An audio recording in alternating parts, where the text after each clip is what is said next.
Go ahead, Brayson. Good evening. Happy Father's Day. Or happy belated Father's Day, because when this goes out, it'll already been passed. Welcome to another episode of A Contagious Smile Unstoppable. My husband's cherry got popped. Shut up. His cherry got popped.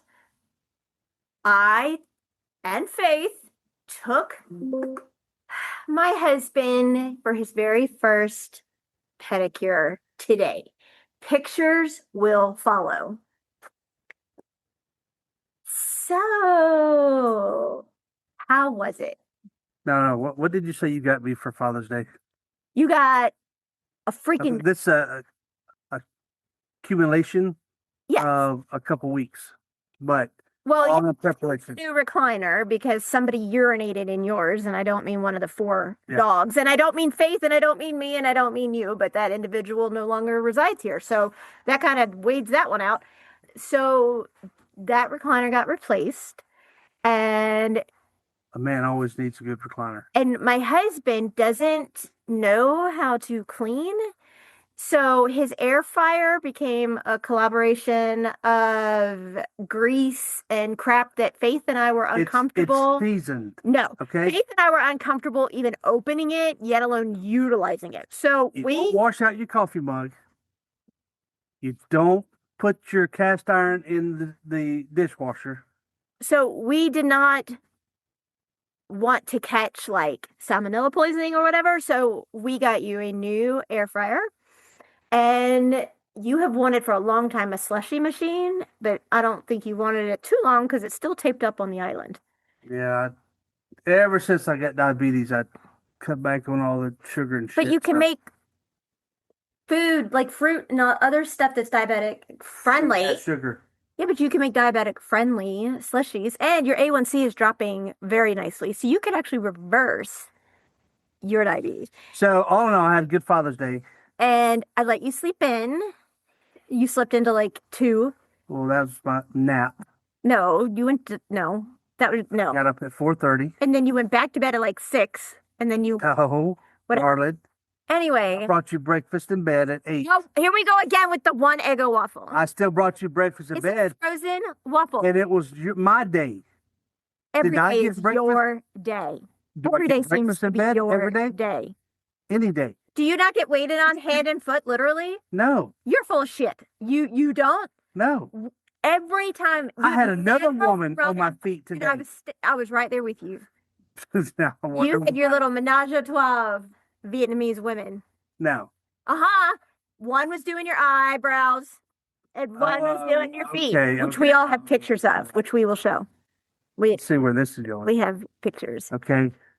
So I was all against the eyebrow shit. Well, she, right? You know. And I was extremely hesitant about getting a No, okay, no. We took you to dinner, and then you were like. I thought about it the whole dinner. And then you were like, okay, let's go. And I'm like, are you sure? And you said yes. So you went. No, I had to ask other people. Anyway. So I'm secure in my manhood, but I don't feel like me as a man should get a pedicure. I just don't feel that that's anything in my league or in my avenue. It's not a gay thing. Okay. It's not, I think it's strictly a woman thing. I don't know. Maybe I understand that. Maybe I'm wrong. Okay. While we were there. Now, once you get older in age and you can't reach down and cut your own toenails. 2 of the guys were Faith's age that were there today. Or you have a toe fungus and you need professional shit. That I understand. But I'm not, that's something I was totally not used to. I was very tense. At the end. I talked that woman's ear off. She told you she didn't know a lot of English.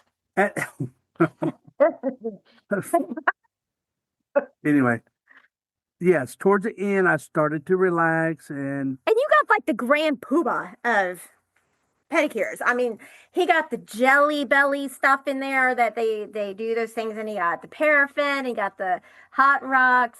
I mean, he got the. I did like the rocks, and I like the toe rubs, the toe, and I don't have finger toes. You do have finger toes. Okay. You have big flipping. I don't have big feet. You have a size 15. Yes, everybody that and they all said yes. And they all said no. No, they didn't. They said yes. So don't even try it. So yeah. And you didn't even say anything about the color I got today. I did something totally You got different. lime green. It's not lime, it's sage.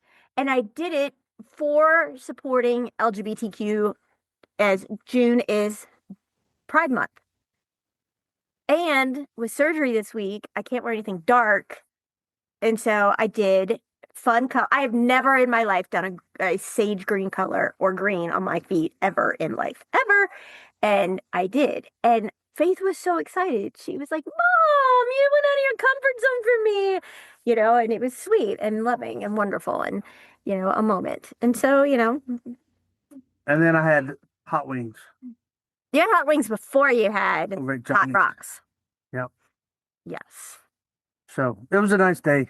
And now I'm down yonder playing Xbox, Go figure. being a guy. Being a dude. We have so much going on this week. It's crazy, crazy, crazy. So I have to do a shout out for a second. Carson Kressley, who I'm sorry is one of the nicest human beings, sent me a message. I guess Faith and him were talking, as always. I love how he always consistently says, my little overachiever. I love that. And he sends me a message and says, so, Victoria, I hear you're having a little procedure. And Oh, Lord. And he's like, so what's up with that? And then he says, and I'm coming on the podcast. Like, it was just like, I'm coming on the podcast. And I was like, Has he done podcast? not with us, but he sends us videos and stuff all the time. He's been with Faith since, she was Yeah. like little, and then he was really involved when we almost lost her a couple of years ago. Yeah. Bless his heart. And so they talk and he's so nice. And he was like, and realize that I will follow up and check in on you at the end of the week. And I know he will, because he's like such a nice person. So I just want to say thank you to him. And I have to say thank you to David Arquette, who David, he's a funny guy. he was on set doing a movie, and I think it's Scream. They're filming it here in Atlanta. And he sent a shout out congratulating Mike Macniak and I for the Care Coalition release of the journal and app, which all of y'all need to go check out. And he sent that, and he listens to the shows too, which is really cool because I think he is like hilarious. And he's got a great sense of humor to boot. He's just an all around nice person. Would you watch him and talk to him and listen to him? Get him with Eric Winters. They'll probably pull pranks of the year. I don't see David Arquette as a prankster. You don't? I do. I don't. But he's so open. Like every time I've heard from him, he's always talking about his mental health challenges. And a lot of people of his status wouldn't openly disclose that, because the press can not necessarily always, can be so just relentless, right? And you never see people interview somebody and say, oh, they were just the nicest person ever, right? They were just so down to earth and talking like, it's always what a bitch. Right. Let me cut you, see how much you bleed, and then let me. If it bleeds, it leads, Right. That's just, it's horrible. And so, we have some amazing followers. John Cena, okay? Just a moment. Sorry, I need a moment here. Who was Antonia Dawson on Chicago PD? And here's one for you if it makes you feel better. He was the boyfriend to Jennifer Lopez. Jennifer Lopez. Jennifer Lopez? Yeah. You don't like her, do you? No. Because like everywhere, I've seen so many interviews with her, and I've seen how she talks and treats people, and it's just, we all, even those of us with only one hand, we put our pants on basically the same way. Yeah. And yes, she's got billions and trillions and zillions of dollars, and good for her. But the thing that is that you wouldn't have it without your fans. Like, I like her more than Mariah Carey, which like I can't. If Mariah Carey's people came and said, look, would you let her on your show? I would say, hell no. Absolutely not. No way. I don't care. Not happening. I couldn't do it. I just couldn't release myself that low to do it. Sorry. And that's just my thoughts. But John Cena, who played Jennifer Lopez's boyfriend in the amazing movie Selena, who was Antonia Dawson on Chicago PD, read my book, Shielded.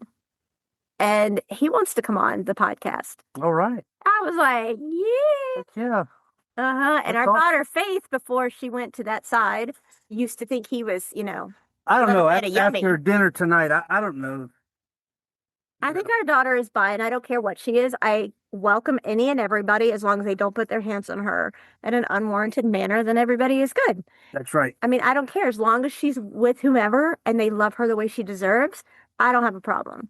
I'll be their biggest advocate and biggest cheerleader and biggest supporter. But you touch my child, hurt my child, look at my child incorrectly in the wrong way, and hell had no fury as you screwing around with a redheaded woman.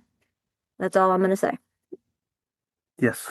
Because, and it's just so funny is because everybody, I remember when you were a cop and everybody would tell me they're so intimidated by you. And I'm like, I don't see it. I mean, yeah, you're big, tall, structured, statuesque guy.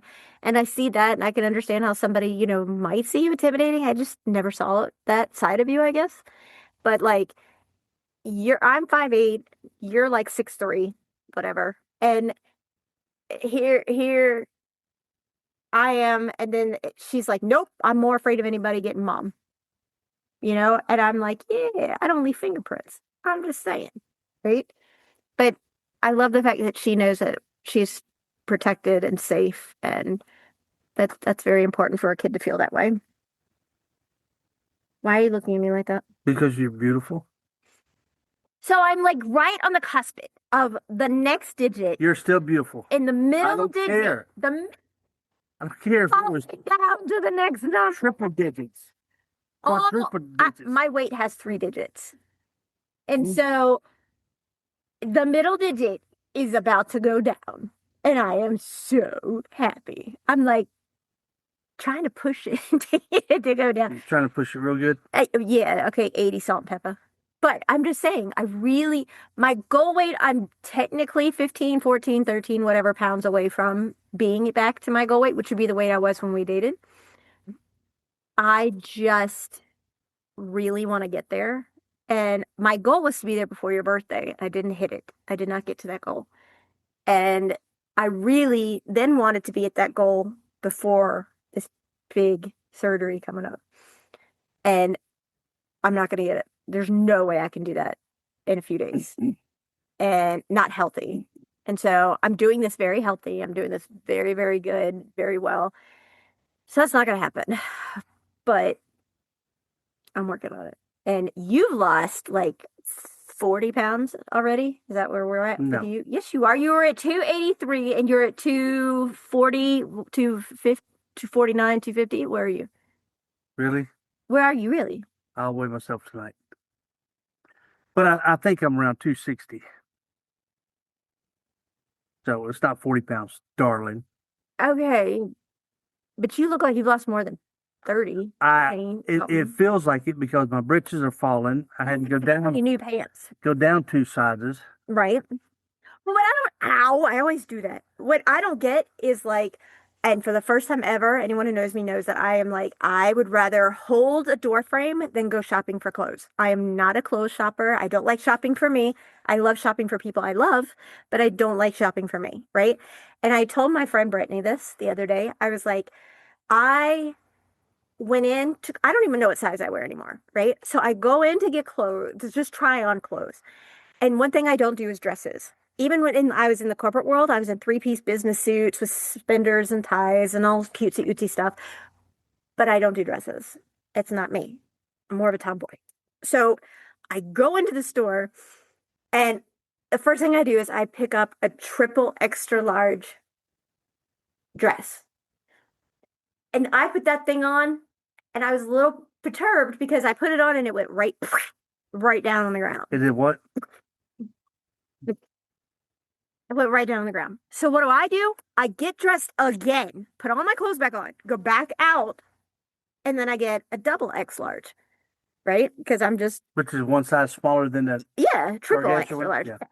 So I go over there and I put that on, and I'm like, and I'm like, this is Are you breaking eggs over here?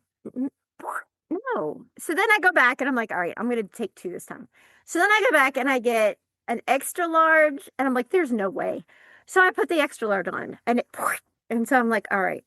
So then I'm like, maybe I need to move out of the women's plus size. So then I go to the woman's size, right? Because, okay, they have kids. This is confusing. They have kids, they have Boom. juniors, they have misses, they have women's, and then they have plus. Okay. That's to make y'all feel good. I don't know. So I go from the plus to the women's because I'm not going to fit in the kids. I'm not going to fit in the juniors. And the misses is basically juniors, but a different style. Okay. So I go into the women's and I'm like, oh, I'll get extra large, right? I don't know. I have no clue. So I get an extra large. I go in, take everything off again. Remember, I'm only one-handed. I have to take my sneakers off. I have to take my pants off, my shirt, all this crap. And I put it on and it's, and I'm like, you got to be kidding me. So, of course, everyone listening is like, hey, dumbass, why didn't you just take multiple ones in there? And so my answer is when you're pushing a cart in the aisles and there's not a lot of room in Kohl's to move around, moving a cart with lots of clothes and they get stuck on everything in between is quite challenging as a one-armed woman. So I go back and I'm like, screw it. So I get a large and I get a medium. I'm like, I can't do it. I quit, right? I'm done. I have no pay. I can wait at a hospital. I can wait in line for a doctor, whatever. I have no patience when it comes to trying on clothes. Like none. So then I go in there and then I'm kind of getting a little excited. And I'm like, I'm gonna try a large. So I try a large. And I'm like, yeah, like now I'm getting all excited, right? So I put on the medium and it's a little loose, even though I'm top heavy. And I was elated. Like I thought maybe somebody was pranking me and that was just like the tag returned, like whatever. And maybe the M was upside down for wow, like you're wide, kind of whatever. Nope. So I got the medium. I came home and let me tell you. So I don't tell my husband at first. I come home and I never buy myself anything, ever. I come home, he's in the kitchen eating his sugar-free pudding. I go upstairs before I take my decompression bath and I put this on and I walk downstairs. You go from there. No, you're doing a great job. I want you, it needs to come from you. So what happens when I come down the stairs and I come around the corner and you're This is the blue one? yes. Yes. I think I near about damn dropped the pudding, right? Because it was a shock and awe moment to see my wife. She's already a beautiful woman. Y'all know that. Y'all see her face all over the internet here. But to have this body dysphoria shit that she's got from the abuse she suffered, if you go read her first book, Who Kicked First, you'll understand why. Trying to get her out of these baggy ass circus tent clothes that she wears. Yes, I work 14, 16 hours a day and I want to be comfortable. And that's what I do. And I sit all contorted in the chairs and all that stuff. So I try Yeah, to be if comfy. you're under a 20 by 20 tarp, you're gonna be comfortable. You got all this room to Hey, walk why around pay in. for clothes if I can use a swimming pool cover? Well, then just walk around naked. Hell no, I don't want to scare small children. We don't have any small children. I have We have you. dogs. Anyway, to see her come out of this shell that she's been in for years, and Lord knows I've been trying. I've pushed it and I can't push it. It's just something that you have to allow your partner or significant other or loved one to, you know, do it themselves. Like I was dumbfounded at your reaction because you literally I was flabbergasted, dropped the and spoon. you're just you're. I told you you're beautiful. Every day I tell you you're Now, in beautiful. fairness, this dress is not distasteful, and It's not. It was all the way down to it my was down to my ankles because I'm still going to cover. and I was It's thinking down to of my Jeff ankles. Bridges in that movie R.I.P.D. About women and their ankles. What are Because you talking about? forget it. You won't watch R.I.P.D. Anyway, so It's he, very tasteful, country looking dress, yeah, flowers and sleep. go out of my style. She had on a tight tank top underneath, so showed a little bit of cleavage, but just to see her out of that jersey that she always wears, and the baggy ass clothes, I was floored. So I was very proud of my wife and very happy.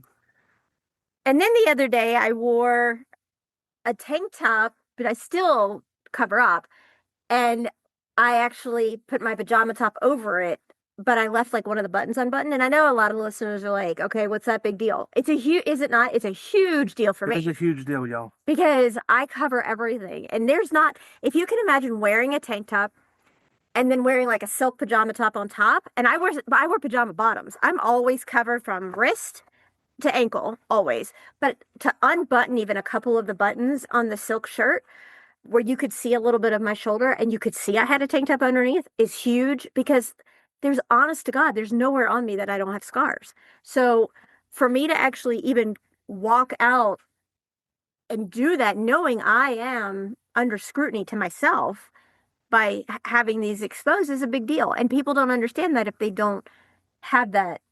But that's not the only reason. Y'all get on Amazon and go buy her book, Who Kicked First, memoir by Victoria Cure, and you'll understand the mentality that was programmed into my wife during these assaults, during this abuse, made her, to cover up the bruises, to cover up the scarring, and not to mention the psychological. Hey, you're ugly, you're unattractive, Nobody likes to like fat, you. you're disgusting, you're too skinny, or you're too I was never fat. told I was too skinny. All these things just get ingrained, and like I said, they're programmed in your mind by the abuser. And this shit takes years. As y'all can see, my wife's been dealing with this for a couple of decades. In fairness, like, and I'm going to put this out here. In fairness, people didn't know what I looked like back then. I was, A ghost in the shell. You, no, you no, no, no, no. I'm talking about physical. Like oh, before, physical. I was like, okay, first of all, I was a martial artist. And people are going, how can someone who, and I get asked this a lot, and I'm happy to answer it again. I get asked all the time, if you had a black belt, which I actually have two, and you are a black belt in martial arts, how is it that you were beaten? Well, that's really simple because when you are trained, even as a law enforcement officer, you're trained to de-escalate the situation. And when you cannot de-escalate a situation and get out safely, then you're in a totally different scenario. And when I tried to get out the first time and he shot and killed my puppy to show me what he would do if I left, and then I made a deal with the devil. I said, as long as you didn't go after my stomach, because he knew and he never hit me until I was pregnant. And he even testified to that in court. And he told the courts afterwards that he's scared to death of me now because I'm not pregnant. And I made a deal with him while I was pregnant that if he did not hit my stomach, I wouldn't fight him back. And people said, how could you do that? Well, when you're asleep and I'm sorry, babe, when you're asleep and the abuser comes into the bedroom and straddles over you and you're pregnant and beats you in the face where blood is splattering all over the pillows and the sheets and everywhere else and tells you to wake your lazy fat ass up because he's thirsty and you need to go get him some effing water, you know that that is not something you can de-escalate. When you are being followed to work and you are having to call on the cell phone so that, or his cell phone so he can see on caller ID that you are in your office, when you have to run errands and bring receipts back so they know exactly what time you left and can look at the timestamp on the receipt. These are all issues. Well, when I went to court, one of the times I went to court, the last time, he testified that he knew if he ever hit me before I became pregnant, that would have been the end of it. Well, the mentality of a martial artist is you go through such training and you learn by sparring and things of that nature what it feels like to go into hand-to-hand combat. And you learn how to do defense and offense. And so I tried to put myself back in that mentality, and I don't think I would have survived. I don't think I'm that strong. I don't think I would have survived if I didn't have my martial art training. I really don't. Because at first I was dumbfounded, like this didn't just happen to me. And then I went into the mentality like, just go back to the dojo, go back to your sensei, go back to being in a class where this is only, because if I showed emotion, he would do it again. Like he actually stabbed me and I screamed and cried. And because I outcried, he did it again. So I wasn't allowed to cry. I wasn't allowed to show emotion. So I kind of put myself into that mindset, if you will. And that was the difference. So the reason I'm telling you this is because my husband will tell you, because we dated before all of this ever happened. I was people get addicted to drinking and to drugs and to some people are addicted to sex, some people are addicted to caffeine and nicotine. I safely can say I was addicted to working out. That's fair. Mhm. I worked out 7 days a week, 2 hours a day. It was awful. I'm 5'8". I would say I was, what do you say? Extremely athletic. I was big chested, but incredibly athletic. My now husband used to go around and tell people for $5, I'll let you grab her buns of steel. Like I was You no had the hardest ass. thanks. You are a hard ass. But you know why? It's because of all the kicks and stuff. That's Yeah. why you have such a hard. And then I was teaching at the academy, and so that's why. But I was I was obsessed with working out. So I never, and the reason I'm saying this is because I was told you're disgusting, you're ugly, nobody would ever want you, blah blah blah. And the thing is literally I wasn't overweight then. And you're being told all of these things. And here's the thing, when you hear every single day, like my husband and I tell each other every day, I love you. You're my best friend. I love you. You know it and you believe it because you hear it every single day. When you hear you're ugly, you're disgusting, nobody's ever going to want you, you're hideous, people feel bad for me for being with you because you're so disgusting, you begin to believe it. You get torn down, you get isolated, you get put into a corner. Your whole life goes into a corner of submission into the fetal position, even metaphorically, where you hear everything, how you do your hair, how you wear your makeup. I'm in corporate America in July wearing turtlenecks because I have strangulation handprints around my throat. And so you begin to believe nobody is ever, you're never going to do any better. You're never going to be with anyone who will love you because you're so damaged. And that is exactly how it is. And you know what? You can be a man, you can be a woman, and you can be the person who goes through the abuse, because I really dislike the word victim, Mhm. and you can be the abuser. I mean, I have become such great friends with an amazing human being who is a man, and he is of the homosexual nature, and he is just the nicest person. He has got a story that'll break your heart, but he's using his platform to help others. And he is such a light and such a gift to have around. I mean, he is just amazing. And so it doesn't matter, male or female, trans, bi, whatever the case may be, anyone can be someone who is at the hands of an abuser. And so to be told in these things every single day, it becomes your norm. That's what you're accustomed to. So I cover everything up still. And it was because back then I covered the bruises, I covered the scars, I was covering the stitches, I was covering the breaks and the fractures and all that. And now, when Faith was little, she didn't have any kind of scarring like I did. And I didn't want people to walk around and stare at me because she would think they were staring at her. And I never wanted her to feel uncomfortable. And the one thing I'm so super proud of, besides so many with her, is that she knows she's gorgeous. She knows she's stunning. She knows she's beautiful. And I've told her that every single day of her entire life. She rocks her scars. She knows she will tell you she is a badass girl, and she is. And I never want anyone to feel incarcerated in your own hell of body dysphoria because it is awful. It is something that is so degrading, and you can't look at yourself in a mirror. You can't look at your image when you pass by a window. You don't even want to see yourself. A dressing room, forget it, because when they have 3 mirrors in there, that's just torture. It's horrible. And that's just it. You never feel good about yourself.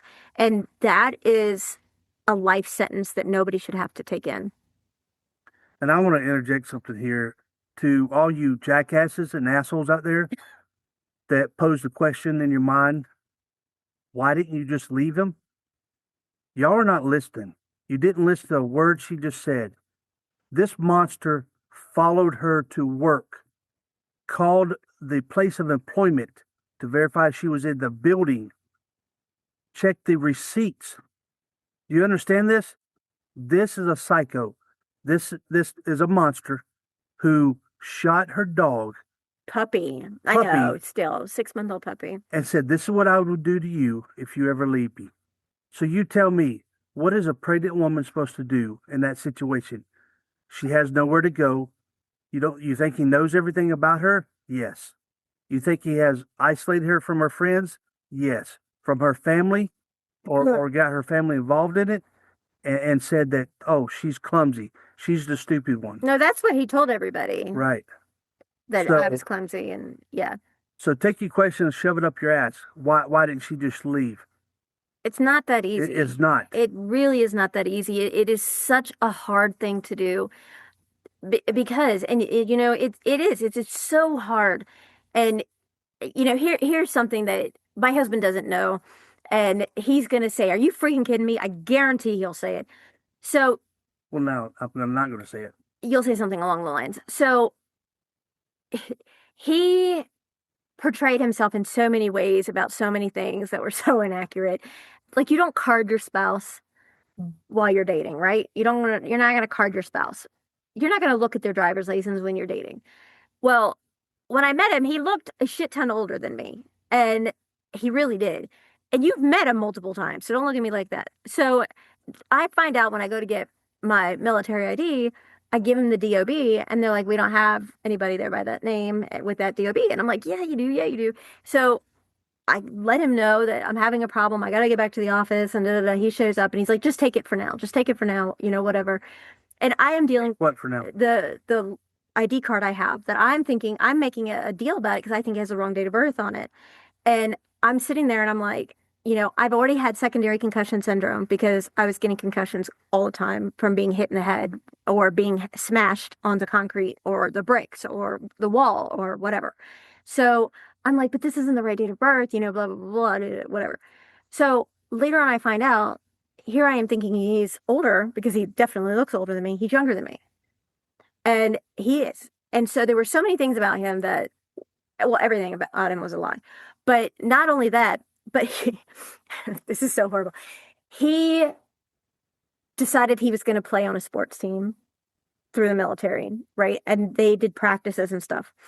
So he had a shirt made, and it was the most god awful, ugliest baby powder Brady Bunch meets Partridge Family blue you had ever seen. Okay. He demanded that I show up for every practice and every game. Now, I'm working very far away from the base. He demanded I be there for everyone prior to it starting. If I forgot the shirt, I got beat to hell. I mean, beat to hell. I was to arrive on time before the game started, sit in the bleachers, hot as crap out, pregnant, and wearing this shirt. Now, the shirt had idiot's name. If I'm breathing oxygen, I'm telling the gospel. Idiot's name and wife beside it.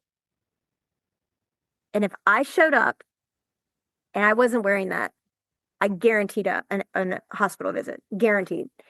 And the thing is that he portrayed himself as this big sports person. He was going to go pro, yada, yada. That man had, if he had super glue, Man.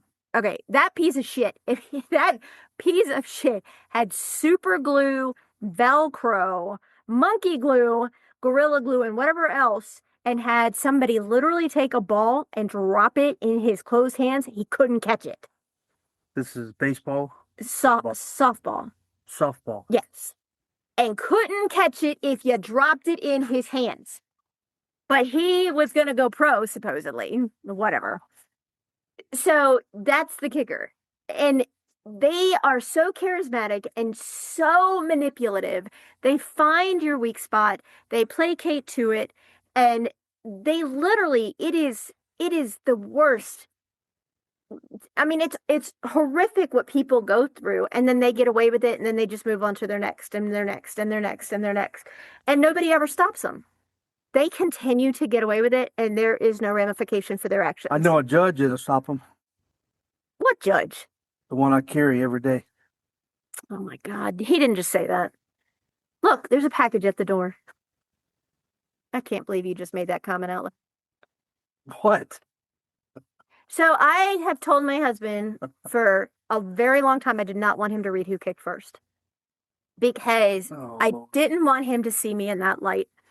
And my daughter, who has been asking to read it since she was itty bitty, I said no. There's absolutely no way I would ever, ever, ever let you read it because I didn't want her to see me that way. And my biggest fear is that she's going to want to go find him. And I've made her swear to me that that is. Driver. No, you won't. No, you won't. And why are you saying this? Why are you saying this on a recorded podcast? What? We're just going to say hi.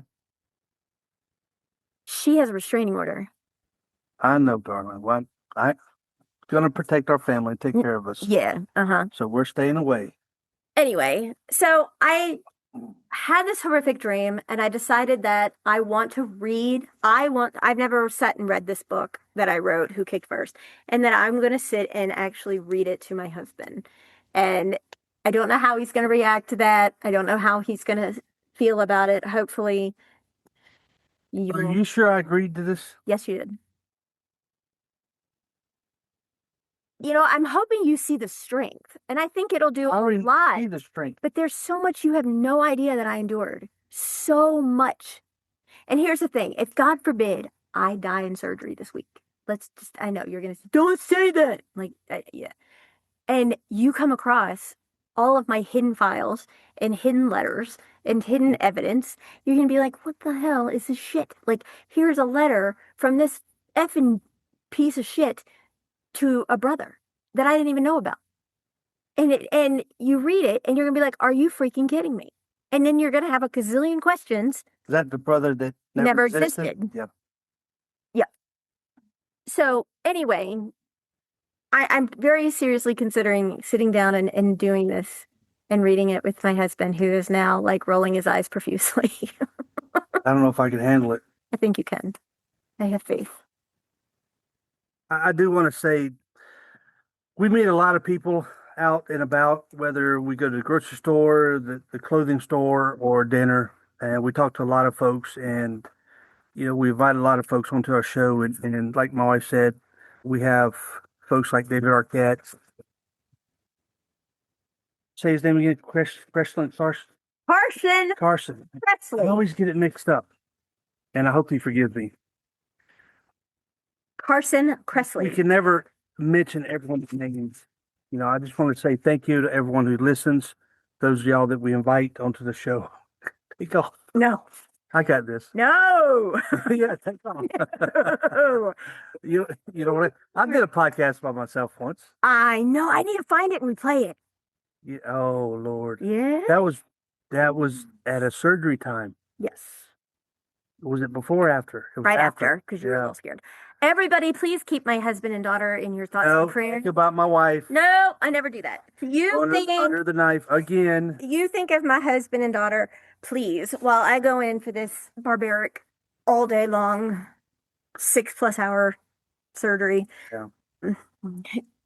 For me, please keep them in your thoughts and prayers, please, because my husband will be asleep and my daughter will be sitting there scared and like worried. So this surgery involves her back and spine. You have to stay awake this time. Which hopefully will relieve some of the pain that she's enduring every day of her life. You have to stay awake this time. We're going to cut this short. I've got to go. It's Father's Day. So I appreciate y'all listening to A Contagious Smile. And all you fathers out there, Happy Father's Day. Happy Father's Day. Okay? Fat her. Fat her. Fat her. Here you go, kids. Here's one for your dad. Walk up to him and say, Dad, how do you spell fat? F-A-T. How do you spell her? H-E-R. What does that spell? Fat her. Try again. Fat her. Try again. Fat her. Try again. What am I, stupid? It's father. Fat father. Father. Good night, guys. Good night, y'all.